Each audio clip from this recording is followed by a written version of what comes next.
You're listening to the Reinvest Podcast, where each Tuesday we will show you how to reclaim, reconnect, and refocus your life by bringing you the top real estate professionals in the industry. We'll pull back the curtain so you can implement these tools and tactics to build generational wealth. Your hosts, Garrett Gatton and Seth Simonillo. All right. Well, thanks for joining us for episode 34 of the Reinvest Podcast, where Seth and I get to show you how to maximize your life through the power of real estate investing. So this will be a little bit after I had made this post, but I am on a new kick, and anytime I try something new, I always prematurely share it with the world. That way everybody can hold you accountable when you stop 2 weeks later. It's a great thing to have, the whole world of social media and the internet holding you accountable, and namely your wife. So I did start the Intention Journal by Brandon Turner through Bigger Pockets.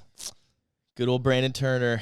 Bearded Brandon. Yeah, we'll have to check in some episodes down the line to see if you're still sticking with it and how that's going. Yeah. If you want to figure out what my goals are, you can message me on LinkedIn or something, and I'll share that with you. But I'm really excited about it. Kind of stemmed out of the desire to, sometimes you feel like you're spinning your wheels. You've got goals. You're in the grind of it, and, maybe not everybody's experience is like this, but being both in real estate and then also trying to invest, it's like you're trying to build two planes in the air at the same time. So, building one is hard enough, and I just need that by nature. I'm somebody that kind of lacks in that area, so hoping it can provide some accountability. Well, that's good. Yeah, it's good to be intentional. If you're not intentional, if you don't have a goal, you're not going to get to where you want to go. So that is a good word. So wait. Let me hit them. I got one. Yeah. This is the quote. There is a wide chasm between desire and intention. Just let that simmer in for a second. Let that simmer in, but not too long. So today, on today's show, we have Jonathan. Jonathan, how you doing? I am doing great. Thank you so much for having me. I am really looking forward to this conversation. Absolutely. Fellow commercial real estate podcaster. Yes, I have a commercial real estate podcast focused on non-residential commercial real estate called The Source of Commercial Real Estate. Yeah, we're excited. We'll put that in the show notes so you guys can check out another podcaster. And then Jonathan is also the founder of Endurance Properties. So, and then also on top of that, almost even more impressive than the podcast, having his own company, he's an ultra marathoner. So he likes to just go out there and run incredibly long distances for fun and to punish his body. So tell us a little bit about that. What made you get into running? So for those not familiar with ultra running, an ultra distance run or ultra distance race is categorized basically by anything longer than 26.2 miles, 26.2 being a marathon. So anything longer than that would be considered an ultra marathon. And I have not always been a runner. I grew up not a runner. I grew up maybe the opposite of a runner. I was a baseball player.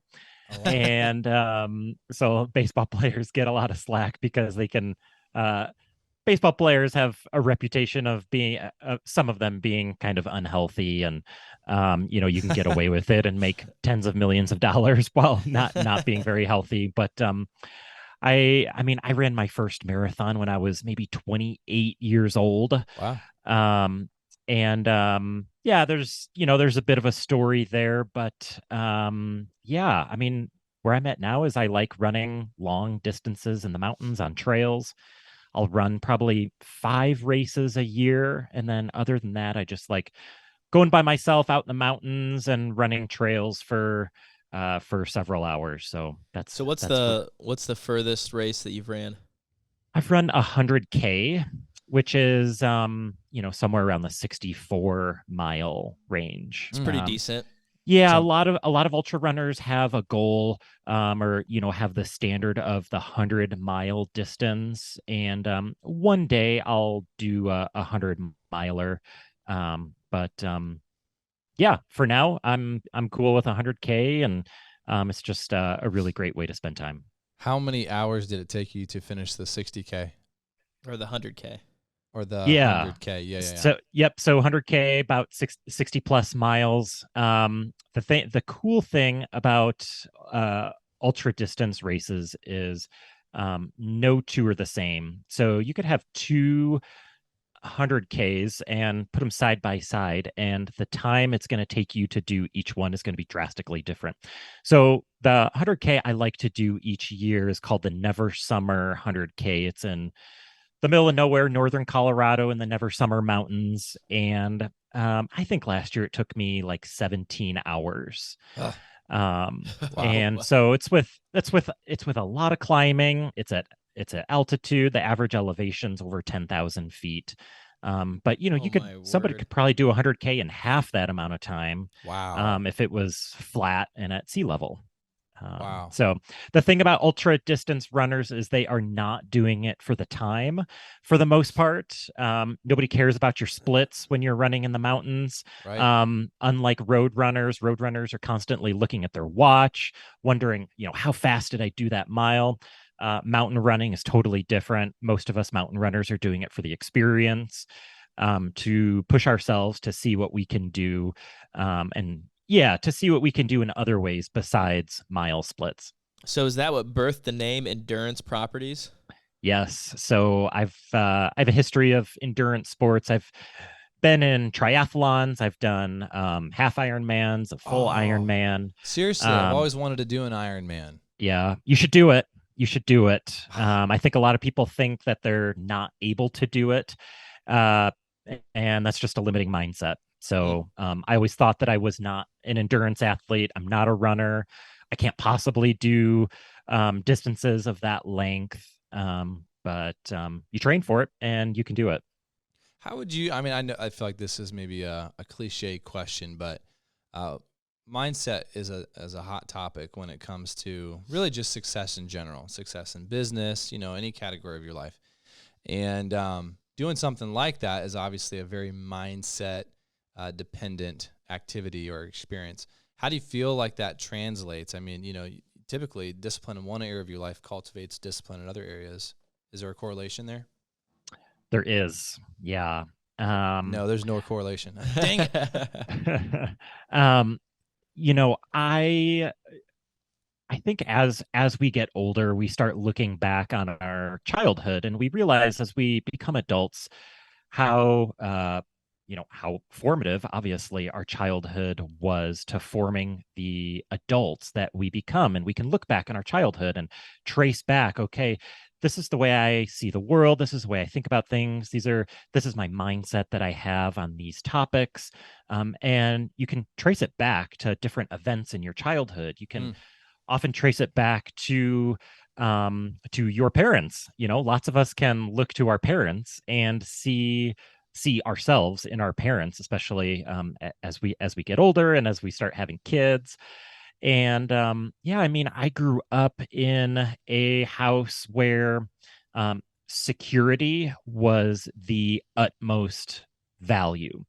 Being safe and having a secure future was the most important thing. Don't take risks.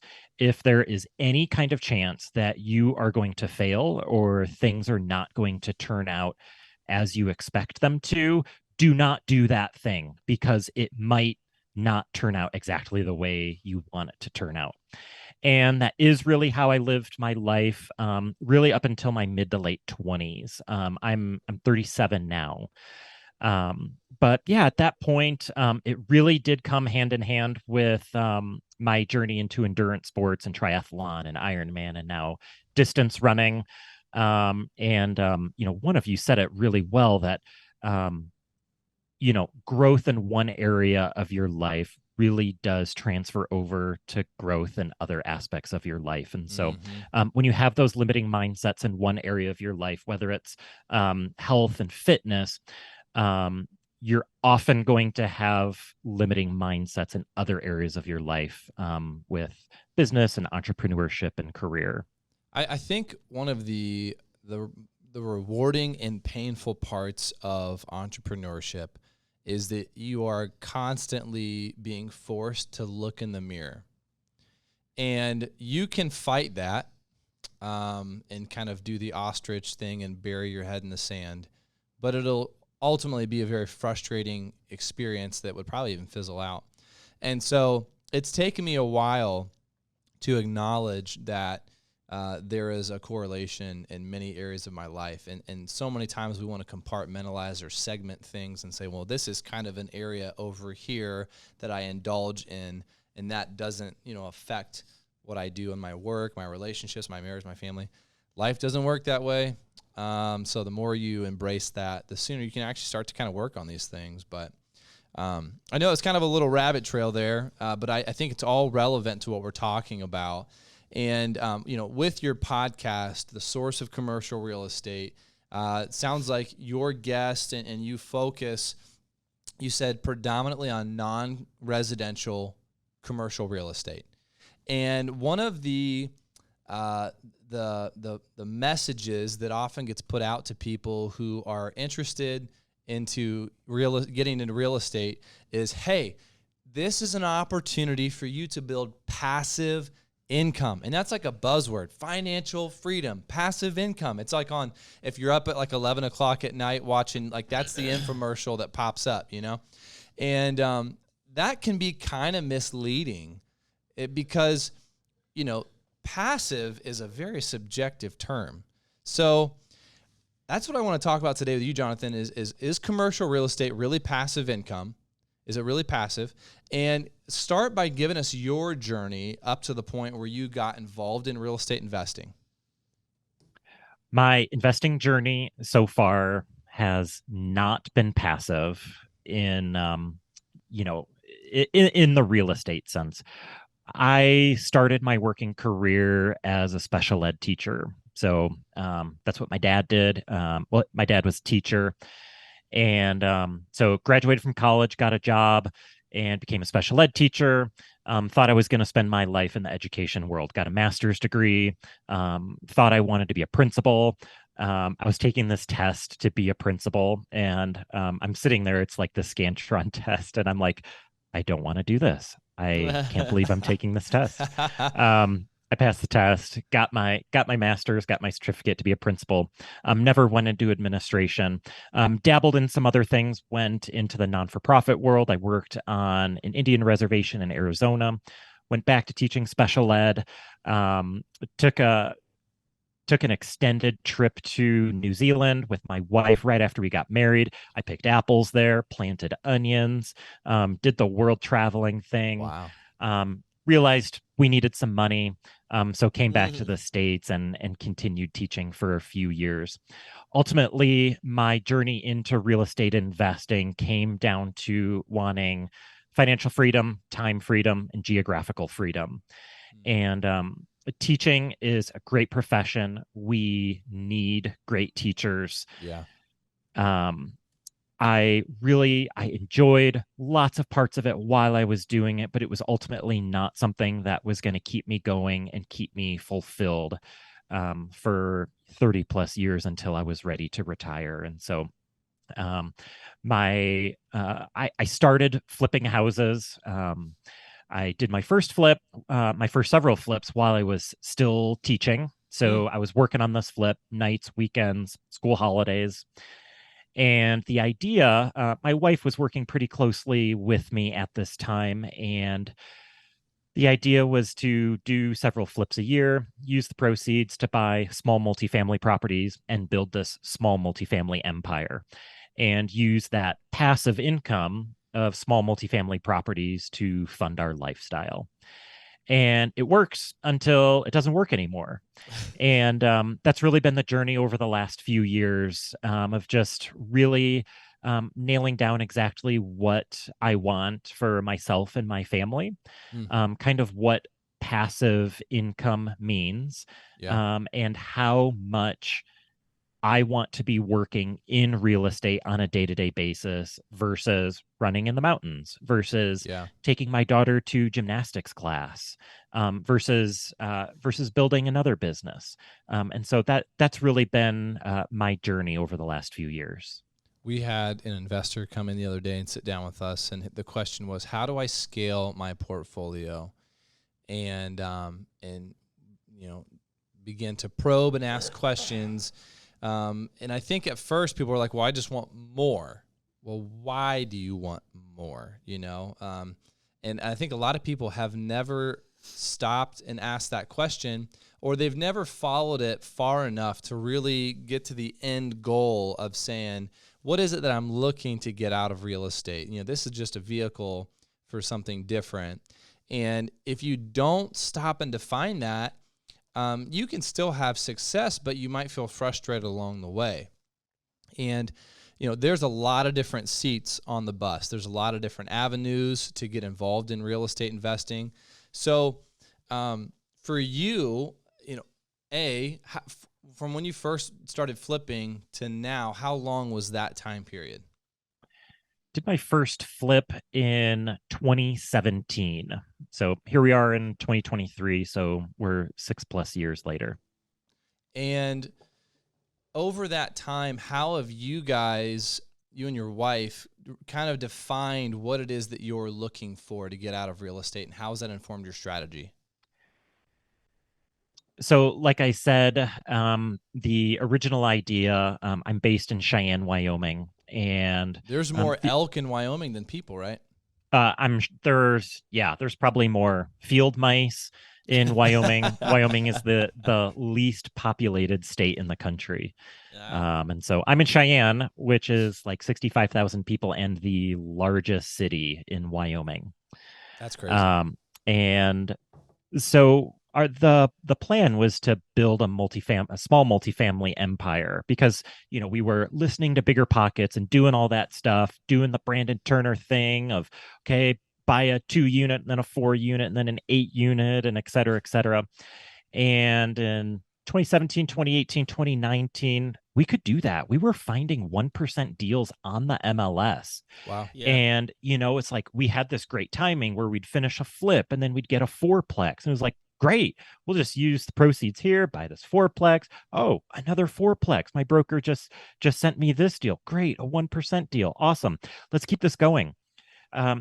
Something happened in 2020, 2021, where mom and pop investors, along with COVID, it was, somewhat related.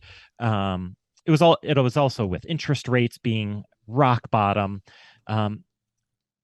Owners really realized what they had in that time period. Yeah. Previous to that, I was buying 1% deals on the MLS. I am not buying 1% deals on the MLS right now.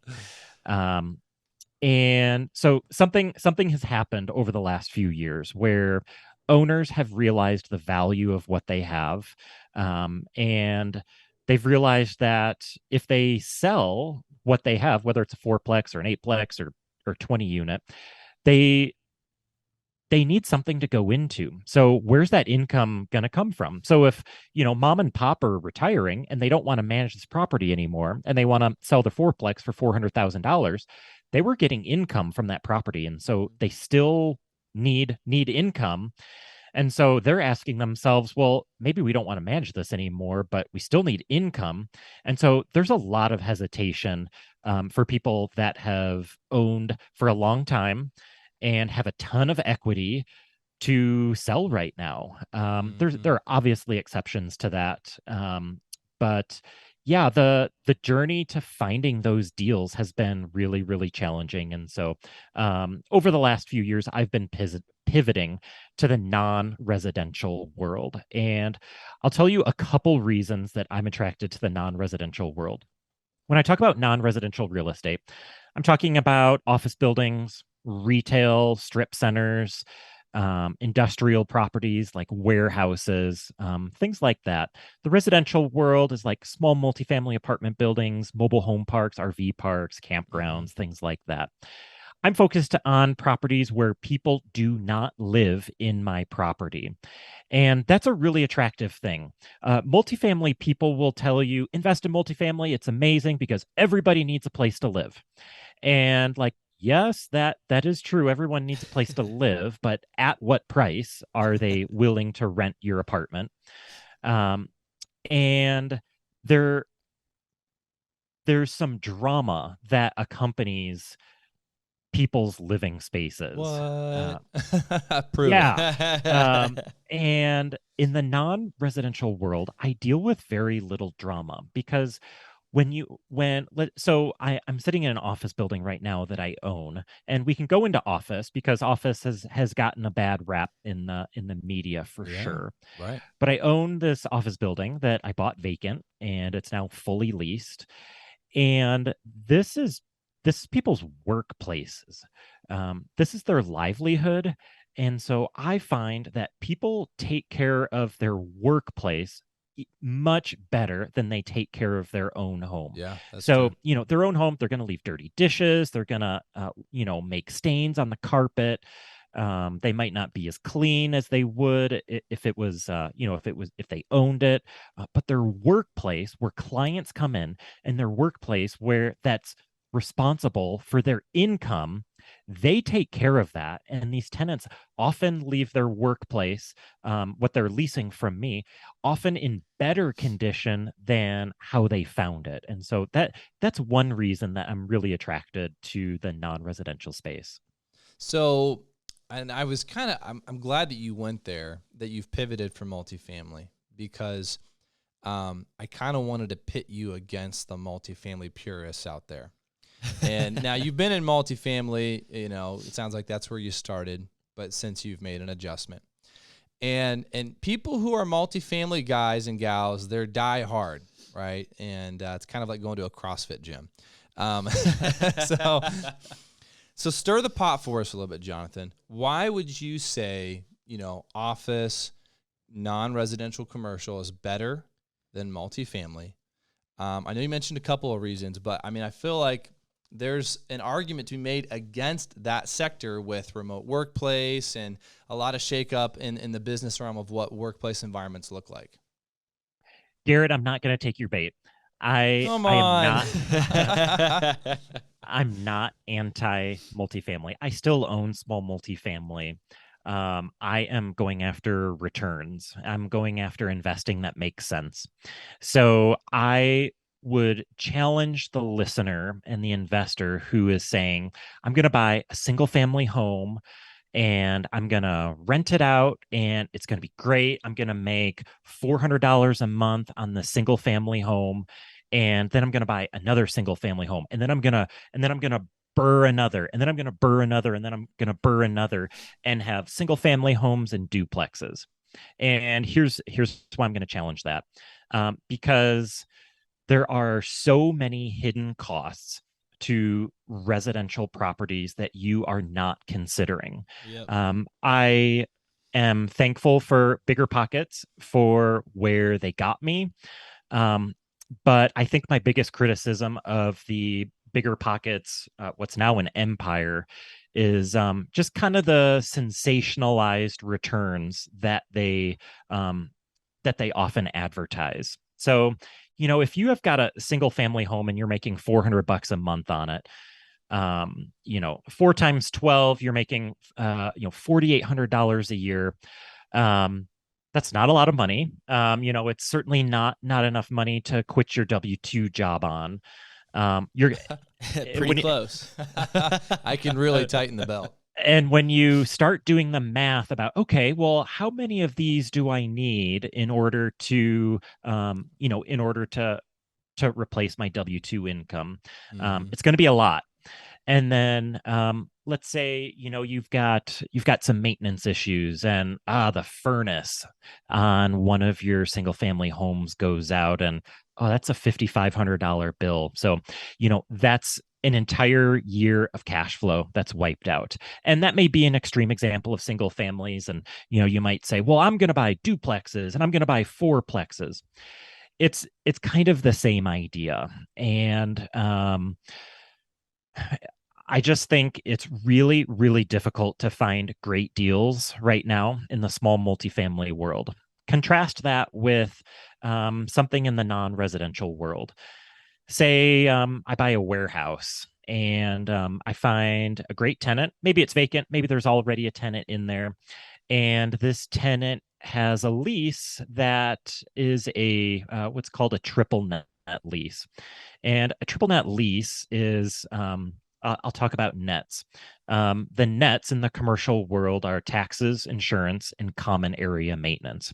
Common area maintenance includes things like landscaping, snow removal, HVAC, things like that. There are lots of leases in the commercial world that require the tenant to take care of all of those expenses for the landlord. That's Yeah. right. The tenant pays the landlord's taxes, the landlord's insurance, and the landlord's other expenses. And so think about the potential for passivity with a triple net lease like that. Um, and it's not like it's this rare bird that you never find.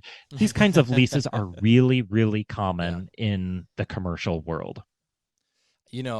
There's two factors. You mentioned two things, two variables within a commercial lease, especially a triple net scenario, that is advantageous in the conversation of passive income. So on one hand, it's offloading expenses that you would otherwise be on the hook for as the owner.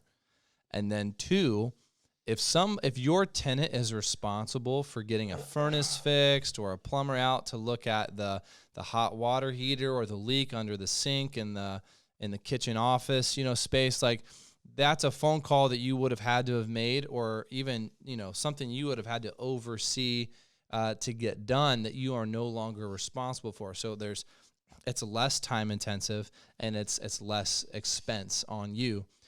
One question I have for you, Jonathan, is do you feel more confident to self-manage commercial real estate than you do multifamily?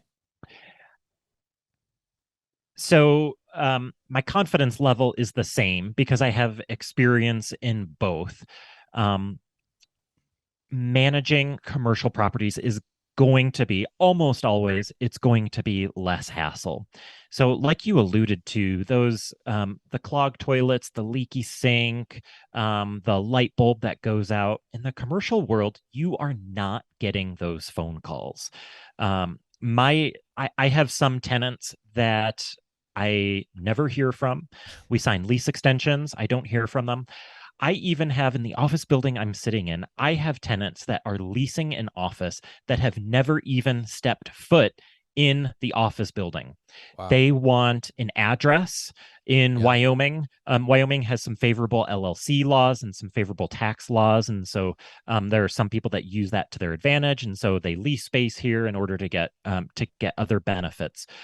I want to be clear, though, that there really can be a high barrier to entry in the non-residential world, and it's not necessarily financial. Commercial properties are not necessarily more expensive than residential properties. They're often less expensive, but there is a high barrier to entry in terms of knowledge. There is a lot to know, like gross leases, modified gross leases, double net leases, triple net leases, absolute net leases, traffic counts, supply and demand. There is a lot to know, which is why I started my podcast. There are experts out there. There are very few places to learn these concepts really well. And so I really wanted to demystify it and, quite honestly, learn myself. There's a lot that I don't know.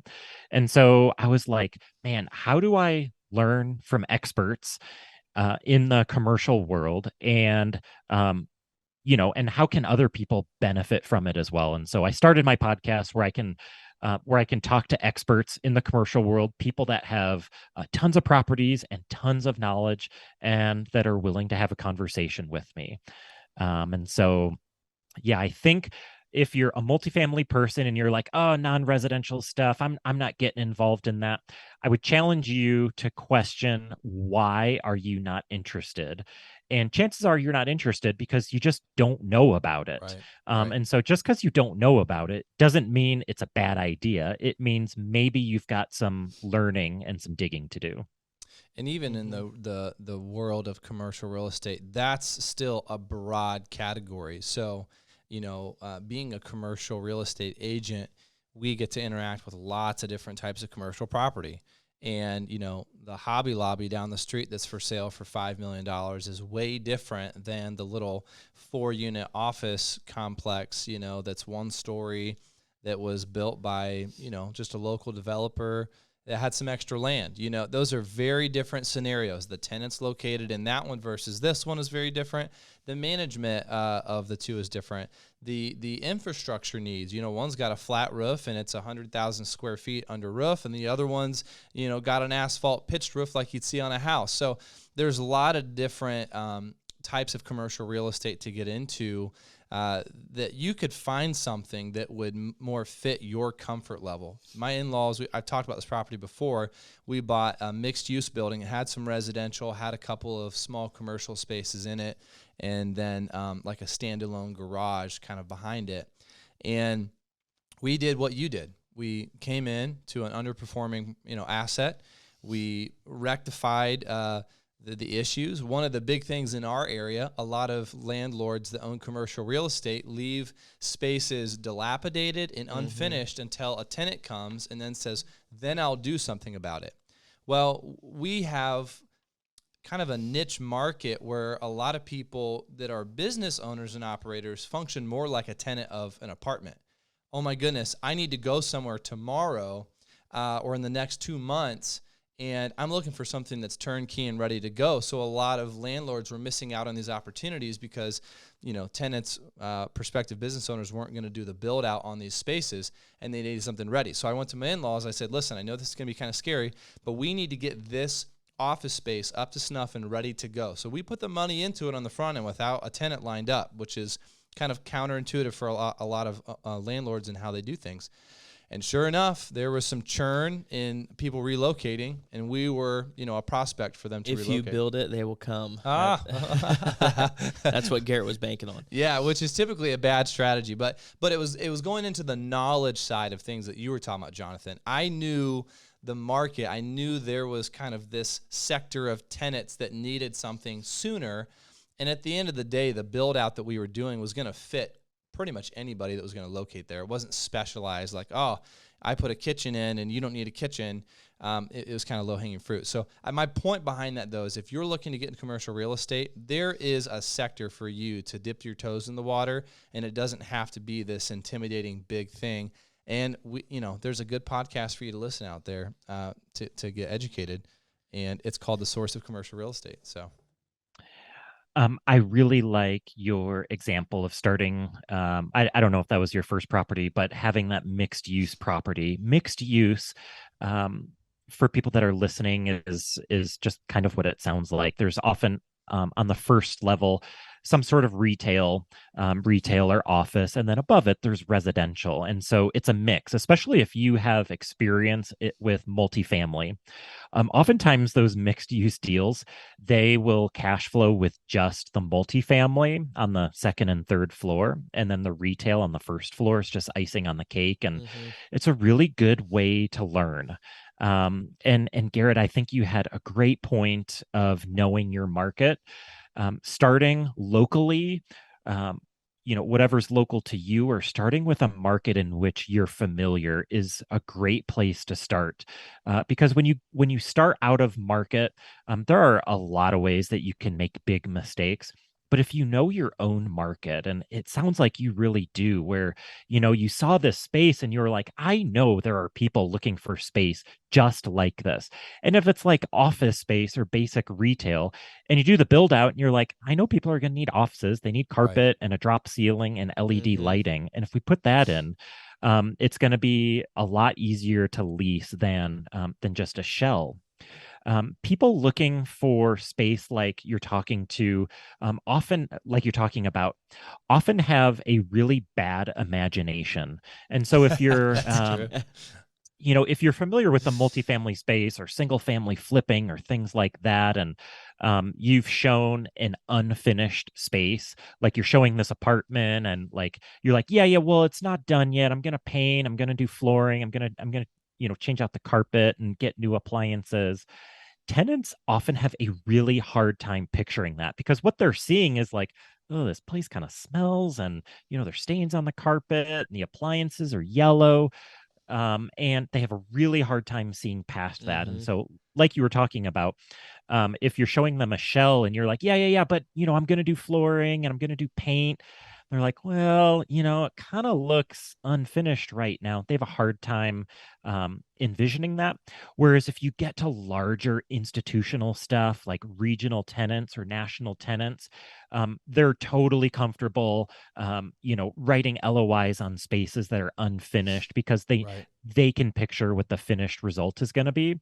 And they Um, know exactly what they need. Some of exactly, the and they can smaller kind of people are like, I don't really know exactly what I'm going to do or what I need or what I don't need, and they don't know what they don't know. But yeah, the bigger guys, they have it dialed in. Yep.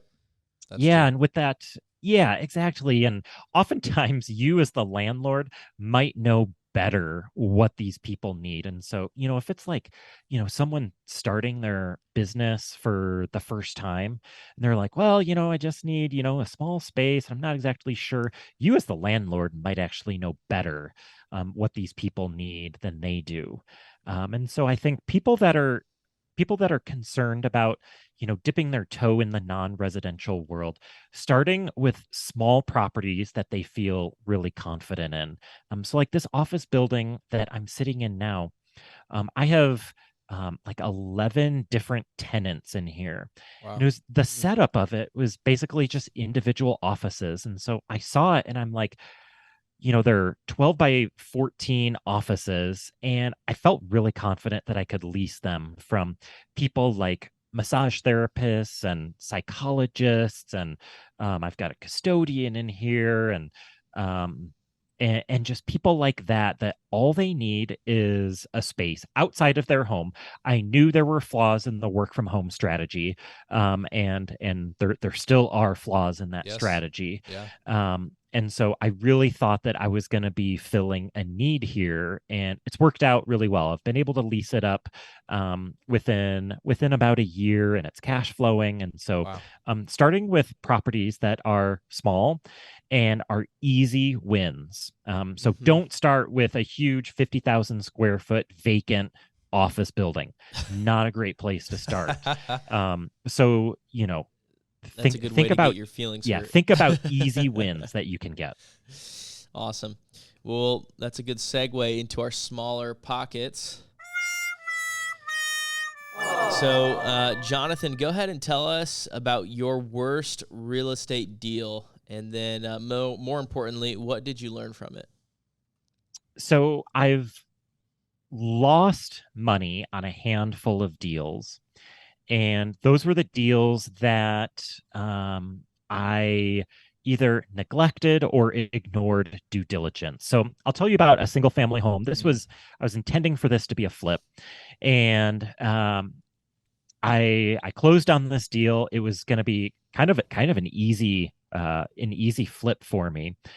It was in the springtime, and we got a bunch of rain in the spring. It was, we got more rain this spring than in decades, and the basement started taking on water. There's no sump pump in the basement. Water was coming in this basement. It was like a foot deep, and there Wow. was no place for it to go. And so, I'm a DIYer to a fault, and so I'm over there what do Shop you call vac. it, sump pumps, and so I'm getting water out of the basement, but the water just keeps coming in, and this is happening for weeks. I'm over there once and twice a day, pumping water out of the basement. And so eventually I get the water down to a couple inches. I get a plumber in there. They drill a sump pump and down into the basement, and they put a pump down there, and it kind of helps, but there's still some water coming in. And I feel really helpless at this point. I'm like, I don't know what to do. And so I'm trying all kinds of different things. I'm trying like this patching cement and trying to patch walls to keep water out, but there's still, it's kind of coming up from the slab, Oh, and I wow. just feel really helpless. And so I end up, I put some money into it to try all kinds of different things. I got bids to excavate the backyard so that the foundation can be exposed and we can make patches to the foundation. There are these companies that'll do this, these huge projects and install French drains in the basement. And I'm like, I don't think I want to go down that route. And so I end up selling the house. I disclose everything. I ended up selling to another investor. And I think I lost about $5,000 on that house. Wow. And as far as I know, that house, that was kind of a once in 100-year kind of thing. As far as I know, that house hasn't taken on water since then. But I think my takeaway from that was two things. One, know when to cut your losses. So if you've got a deal that is going south and there is no clear exit for you and there is no clear way out, it is okay to cut your losses. And even if you're going to lose a little bit of money, you gain a huge education out of it. Mm-hmm. I think it's perfectly fine to cut your losses, sell the deal, and move on to the next one. Live to fight another day rather than chasing this deal to the bottom. And yeah, I think that's one takeaway. My other takeaway is the importance of due diligence. In hindsight, there probably would have been evidence in the basement of water damage. And so this was on paper, this really would have been a great deal. And so I was not real diligent, I guess, for lack of a better word, about my due diligence. And so, I did a once around, took a look at some things, probably ignored or looked over some red flags that I should have noticed. And so since then, I've been really careful about due diligence and was careful to not ignore those things. And if I did see some evidence or some red flags, assuming the worst, not making that necessarily a deal breaker, but assuming the worst and just putting into my pro forma the worst case scenario financially for whatever issue I find during due diligence. Sometimes looking at those properties for the first time, it's like you go in there and you're like, you have like rainbow sunshine glasses on. You're like, this property has so much potential. Oh, we could burr this, flip this, or whatever you were going to do with it. And then like you get it under contract and kind of the honeymoon phase is over. And then you're like looking at it and you're like, there's a lot of work here. This thing is a dumpster fire. Seth, that is so true. I connect with that so much of going in the house for the first time with rose-colored glasses, the house or property or whatever it is. You've got these rose-colored glasses. You're like, oh, yeah, I could do that. We can redo the kitchen. We'll blow out this wall. We'll, redo the bathroom. It's going to be great. And the second and third time you go in there, you're like, whoa, this is going to be a big project. Did you liken that to your marriage? What? That example? No, marriage is going better than my house choices so far. So. It's funny. You were like, yeah, there may have been some evidence of some water. I just imagine you sloshing down there in the basement through the water. You're like, no, it looks good to me. It was awful. It was probably the most helpless feeling in the world because there was like this little nook underneath the basement stairs where I could see water was coming up from this spot. And wow. I had zero ability to control this water coming in. And it was just incredibly helpless. To your point about cutting your losses, it's kind of like being in the stock market. If you were to lose some money on a stock and you would have to, eventually say, you know what, I'm just going to cut my losses and sell this and pull out of the market in this area and kind of reevaluate and jump back in. And I think people understand that scenario, but when it comes to real estate, I don't know if it's because your emotions are just more wrapped up into the property or it's just not as liquid as the stock market, so you feel just like there would be more effort involved with cutting your losses, but it is the same principle. I had a mentor tell me that one of the best deals that you ever will do is the one you didn't get, and or the one that you pivoted out of. So that's kind of the flip side of that. But Jonathan, I want to go into what we call our little nugget. So what is one practical takeaway or piece of advice that our listeners can implement into their real estate investing businesses? The clearest way I could say it is know yourself, be honest with yourself. So if you are working a W-2 job and you're thinking, I want to do real estate full time, and you're going to take on all these projects and all this property management, and you're going to start, rehabbing bathrooms or whatever it is, and it's going to take a ton of time. You need to be very honest with yourself if that is a realistic strategy for where you are at in your place in life at that time.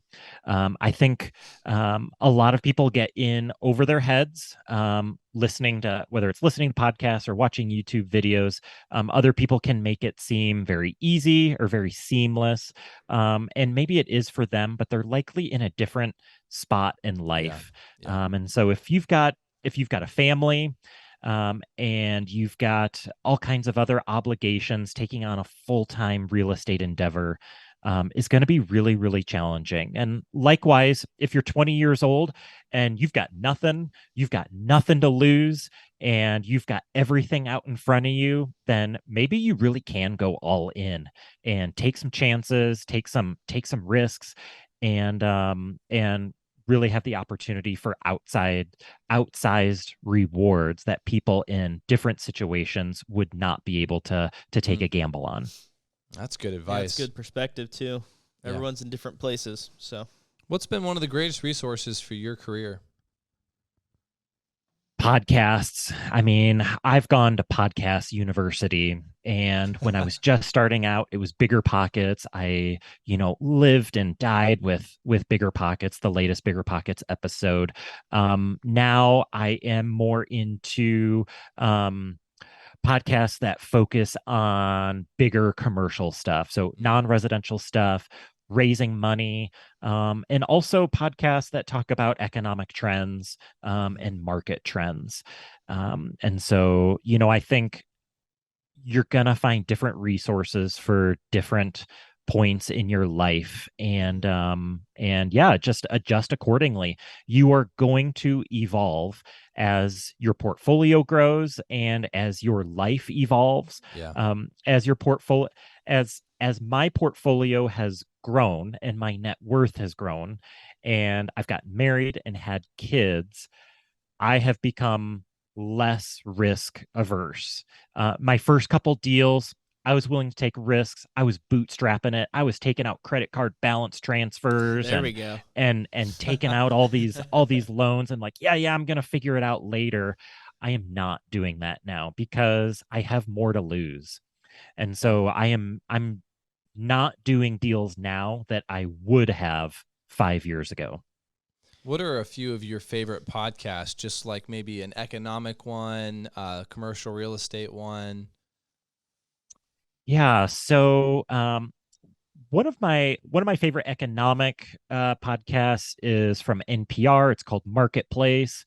It's a daily podcast. It's about 25 minutes long, and it talks about the top stories in economics, and it'll also do some deeper dives into more specific stories. One of my favorite commercial real estate investing podcasts is the best ever commercial real estate podcast, Joe Fairless's podcast. Joe Fairless has built an empire. That podcast was originally focused on multifamily. They do still talk a lot about multifamily, but they also talk about funding deals. They talk about raising money. They talk about branding and marketing. And so that's also a daily podcast, and I get a ton of great value out of the Best Ever podcast. Awesome. And lastly, how can our listeners follow your success in what you're doing with Endurance Properties? Yeah, the best way is check out my podcast. It's called The Source of Commercial Real Estate. I created a free gift for your listeners. If you go to thesourcecre.com/reinvest, Awesome. there's going to be a free gift there for you. It's a guide. It's going to be the top 6 reasons to invest in non-residential commercial real estate. Yeah, I would love to see your listeners over there. Yes, please, guys. Go Everyone there. go check it out. Click that link in our show notes here and go over there to check out what Jonathan's doing. Jonathan, it's been awesome to have you on today. Thank you so much for taking the time to kind of unfold the world of commercial real estate for us. Awesome. This has been really great. You guys do a great job with this podcast. So very thankful to have had this conversation with you. Awesome, man. Blessings. As always, excited that you joined us on another episode of the Reinvest Podcast. If this episode added to your tool belt or left you feeling inspired, go ahead and share it with a friend. Stay tuned every Tuesday for new episodes. And if you want to get in touch with us, go to our LinkedIn or Facebook profiles and shoot us a message. Move farther, reach higher, and grow deeper. See you next time.